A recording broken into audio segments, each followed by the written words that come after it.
Hello दोस्तों, जय Shri Mahakal. Welcome to my channel Nifty queen. दोस्तों आज अपन निफ्टी और बैंक निफ्टी की कल के लिए एनालिसिस करेंगे।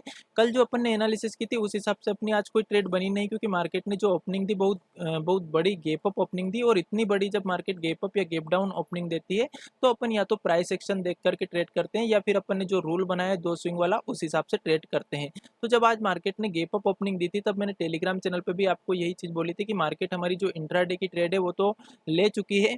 अब अपने को या तो प्राइस एक्शन देख करके ट्रेड करना है या अपने रूल के हिसाब से ट्रेड करना है, लेकिन सिर्फ एक ही ट्रेड करना है। देखिए ये बातें मैं इसलिए आपको लिख करके देता हूँ। जैसे मान लिया जाए सुबह सुबह आपको ये चीज़ समझ में आ गई कि यार अपने को आज बस ज़्यादा ट्रेड नहीं करना है, किसी ने बोल दिया।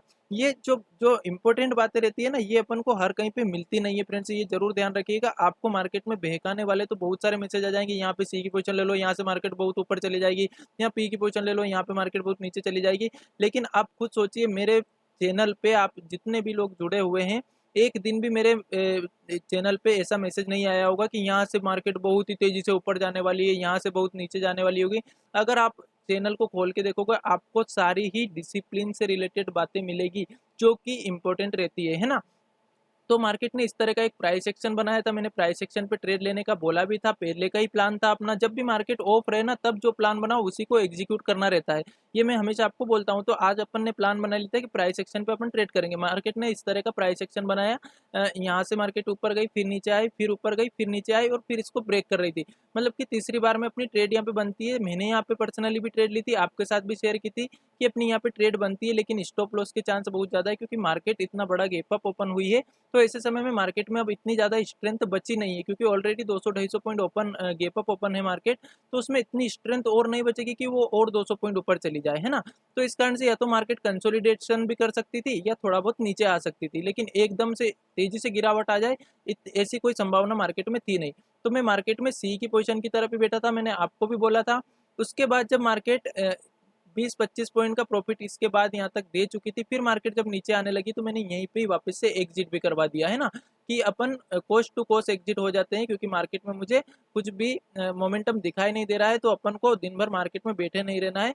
मार्केट में से हमने ट्रेड को क्लोज दी, बराबर में निकल गए, और ट्रेड को क्लोज करके अपना दूसरा काम करने लग गए, अपना एंजॉयमेंट करने लग गए।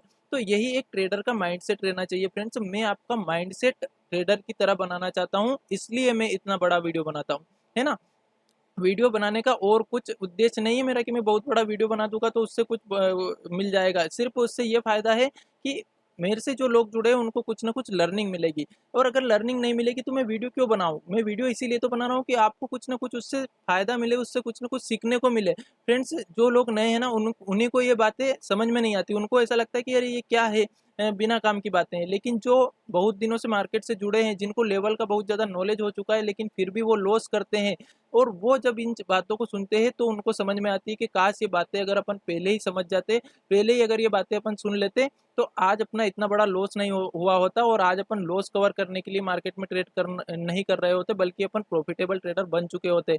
तो फ्रेंड्स, मार्केट में अगर प्रॉफिटेबल बनना है तो डिसिप्लिन की बातें आपको सुनना भी पड़ेगी और समझना भी पड़ेगी, और उस डिसिप्लिन को फॉलो भी करना पड़ेगा। इसलिए मैं आपको सारी बातें, इतनी इंपॉर्टेंट बातें उदाहरण के साथ बताता हूँ, ताकि आपके माइंड में वो इस तरह से फिट हो जाए कि आप जब भी कुछ गलत करने लगो, जब भी आप ओवर ट्रेडिंग करने लगो, तुरंत आपको समझ में आ जाए कि नहीं यार, अपन गलत कर रहे हैं। अपन ने उस दिन भी एक उदाहरण सुना था कि वो जो केले का मैंने आपको उदाहरण दिया था कि सड़े हुए केले को क्या करता है, जो केले बेचने वाला है वो भी कम भाव में बेच देता है। तो अपन भी किसी सी की पोजीशन में बैठे हैं और इसका भाव गिरते ही जा रहा है, गिरते ही जा रहा है। मतलब ये सड़े हुए केले की तरह है, अगर इसको ज़्यादा देर रखी तो इसका भाव कुछ भी नहीं, जीरो हो जाएगा। इससे अच्छा है कि अपन इसको बेच देते हैं।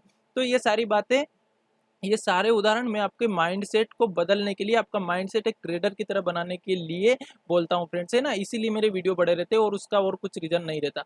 चलिए अपन अब बात कर लेते हैं कि कल अपन किस तरह से ट्रेड कर सकते हैं। तो देखिए फ्रेंड्स, कल एक्सपायरी का दिन है, तो या तो कल आप अगले मंथ की, या सॉरी अगली एक्सपायरी की जो कॉल पुट है उसमें ट्रेड करें, या फिर अगर कल की एक्सपायरी में आप ट्रेड कर रहे हैं तो बहुत कम क्वांटिटी में ट्रेड करें, क्योंकि कल मार्केट में जो हम कॉल पुट लेते हैं वो जीरो भी हो जाती है, ये चीज़ भूले नहीं, है ना। और मार्केट में अगर हीरो जीरो लेते हैं तो कभी भी ज़्यादा पैसे वाली हीरो जीरो ट्रेड नहीं ले, ज़्यादा से ज़्यादा 12-15 रुपये, 12 रुपये की, 10 रुपये की, 8 रुपये की ऐसी ट्रेड ले, तो या तो वो जीरो हो जाए या बहुत अच्छा प्रॉफिट दे दे। चलिए अब अपन बात कर लेते हैं कल अपन किस तरह से ट्रेड कर सकते हैं। देखिए फ्रेंड्स, मैं हमेशा मार्केट में ना तो कभी बुलिश रहा हूँ ना कभी बीरिश रहा हूँ, मैं हमेशा मार्केट के साथ चलता हूँ और कुछ थोड़ा सा मेरा उसमें एक्सपीरियंस भी काम आ जाता है। तो देखिए क्या क्या अब मेरे को समझ में आ रहा है कि मार्केट ने गैप अप ओपनिंग दी, उसके बाद ऊपर सस्टेन करने की कोशिश की, लेकिन मार्केट में एक सेलिंग आई है। अब मेरा प्लान क्या रहेगा? देखिए सिंपल सा प्लान रहेगा। क्यों रहेगा ये? अगर कल एक्सपायरी नहीं रहती तो मेरा दूसरा प्लान रहता, लेकिन कल एक्सपायरी है तो मैं इस तरह का प्लान बनाऊंगा कि अगर मार्केट फ्लैट ओपन हो गई, गैप अप ओपन हो गई, मार्केट में जहां से आज सेलिंग आई है, ब्रेकआउट देने की कोशिश की, फिर सेलिंग आई, फिर यहाँ पे आई, फिर से सेलिंग आई, तो ये वाला लेवल एक कल भी रेसिस्टेंट का काम कर सकता है, क्योंकि आज अगर इसको नहीं निकाल पाई मार्केट तो कल एक्सपायरी का दिन है, कल भी इसको निकाल पाना मुश्किल रहेगा। निकालने में निकाल भी सकती है, ऐसा नहीं कि निकाल ही नहीं सकती, लेकिन अपन एक एनालिसिस कर रहे हैं, अपन एक प्लान बना रहे हैं, ठीक है। तो अगर मार्केट फ्लैट ओपन होती है, गैप अप ओपन होती है, यहाँ पे एक पुट की पोजीशन लेंगे, ठीक है। अपना मात्र 15 पॉइंट का एसएल रहेगा। अगर 15 पॉइंट का एसएल हिट नहीं होता है तो अपना जो टारगेट रहेगा 16,495, 16,495 का टारगेट रहेगा। 16,569 के पास हम ट्रेड लेंगे पुट की। 16,495 का अपना पहला टारगेट रहेगा, और दूसरा टारगेट अपना 16,381 तक का अपना दूसरा टारगेट रहेगा, ठीक है। 381 तक का, ये दो टारगेट के लिए अपन पुट की पोजीशन यहाँ पे ले सकते हैं। 15 पॉइंट का एसएल है, बिल्कुल चांस है कि मार्केट में एसएल हिट हो सकता है, लेकिन एसएल होगा तो कितना होगा? 15 पॉइंट का। अगर अपन अगले एक्सपायरी में ट्रेड कर रहे हैं तो ज़्यादा से ज़्यादा 7 पॉइंट का अपना लॉस होगा अपनी कॉल पुट में, ठीक है। तो एक ट्रेड तो ये हो गई। अब मान लिया जाए मार्केट फ्लैट ओपन होते कर ऊपर चलती है और अपना जो एसएल है वो हिट कर देती है 15 पॉइंट का, तो जो आज का हाई है उसके ऊपर अपन कॉल की पोजीशन लेंगे, ठीक है। इसके ऊपर अपन कॉल की पोजीशन लेंगे 16,590, 16,590 के ऊपर अपन कॉल की पोजीशन लेंगे। जो अपना पहला टारगेट रहेगा 16,674 का अपना पहला टारगेट रहेगा, और 16,750 तक का अपना दूसरा टारगेट रहेगा, अगर अपन इसके ऊपर कॉल की पोजीशन लेते हैं तो। 20 पॉइंट का अपना यहाँ पे एसएल रहेगा इंडेक्स में। दूसरी बात, अगर मार्केट फ्लैट ओपन होते से फ्लैट ओपन होती है, गैप डाउन ओपन होती है थोड़ा, और 16,483 को नीचे की साइड ब्रेक करती है, हम यहाँ पे पुट की पोजीशन लेंगे। अपना जो टारगेट रहेगा 16,381 का पहला टारगेट रहेगा, और दूसरा टारगेट अपन और नीचे तक का रख सकते हैं। दूसरा टारगेट अपना 16,325 तक का रहेगा। तो ये दो टारगेट के लिए अपन यहाँ पे ट्रेड ले सकते हैं। 20 पॉइंट का अपना अगर अपन यहाँ पे पुट की पोजीशन लेते हैं तो 20 पॉइंट का यहाँ पे एसएल रहेगा। दूसरी बात, मान लीजिए मार्केट बहुत बड़ा गैप डाउन दे देती है, गैप डाउन दे करके अगर इस जो गैप बना हुआ है इस गैप को फिल कर देती है मार्केट, इतना बड़ा गैप डाउन देती है, और अगर यहाँ पे आधा से 1 घंटा तक रुक जाती है ना, क्योंकि कल एक्सपायरी का दिन है, कल मार्केट एक बड़ा गैप अप या गैप डाउन देने के बाद रुक सकती है एक ही जगह पे, है ना, टाइम डीके करवाने के लिए। तो अगर इस तरह का एक बॉक्स बना लेती है, कुछ नहीं करना है अपने को, वेट करना है, जब भी बॉक्स को ऊपर या नीचे की साइड ब्रेक करे मार्केट, उस साइड की अपन कॉल या पुट की पोजीशन ले सकते हैं, और उसमें अपन 80 से 90 पॉइंट का टारगेट रख सकते हैं। 20 पॉइंट का उसमें अपन एसएल लगाएंगे, ठीक है। तो 80-90 पॉइंट के टारगेट के लिए अपन इस तरह की स्ट्रेटेजी भी यूज कर सकते हैं, क्योंकि कल एक्सपायरी का दिन है इसलिए। इसी तरह अगर बहुत बड़ा गैप अप मार्केट ओपन देती है तो वहां पे भी अपन यही स्ट्रेटेजी अपना सकते हैं। अगर मार्केट इस तरह का जोन बना लेती है, नीचे साइड ब्रेक करे तो पुट, ऊपर साइड ब्रेक करे तो कॉल की पोजीशन लेंगे। 20 पॉइंट का ज्यादा से ज्यादा एसएल रखना है, ठीक है। ये तो हो गई अपनी निफ्टी में एनालिसिस। बैंक निफ्टी की बात कर लेते हैं, सेम वही बैंक निफ्टी की एनालिसिस रहेगी। अगर फ्लैट ओपन होती है या गैप अप ओपन होती है 36,131 के पास कहीं पे मिलती है, यहाँ पे पुट की पोजीशन लेंगे, मात्र 25 पॉइंट का एसएल लगाएंगे। अगर एसएल हिट नहीं होता है तो अपना जो टारगेट रहेगा 35,890 तक का अपना पहला टारगेट रहेगा, और दूसरा टारगेट इस गैप को फिल होने तक का रहेगा, जो कि कितने तक का है, ड्रा कर लेते हैं अपन, 35,757 तक का अपना दूसरा टारगेट रहेगा। अगर मार्केट में अपन यहाँ पे पुट की पोजीशन लेते हैं 131 के पास में पुट की पोजीशन लेते हैं, मान लिया जाए अपना एसएल हिट हो जाता है, ठीक है, 25 पॉइंट का अपना एसएल हिट हो जाता है, तो जो आज का हाई है उसके ऊपर अपन कॉल की पोजीशन लेंगे, ठीक है। 36,184 थोड़ा सा इसको मार्जिन देंगे, 36,196 के ऊपर अपन यहाँ पे सी की पोजीशन लेंगे। 40 पॉइंट का अपना एसएल रहेगा, जो अपना टारगेट रहेगा 36,400 तक का टारगेट रह सकता है, ठीक है, 400 तक का। दूसरी बात, अगर 400 के भी ऊपर निकलती है अपन एसएल को ट्रेल करेंगे, और 36,550 तक का अपन ऊपर की साइड का टारगेट रख सकते हैं।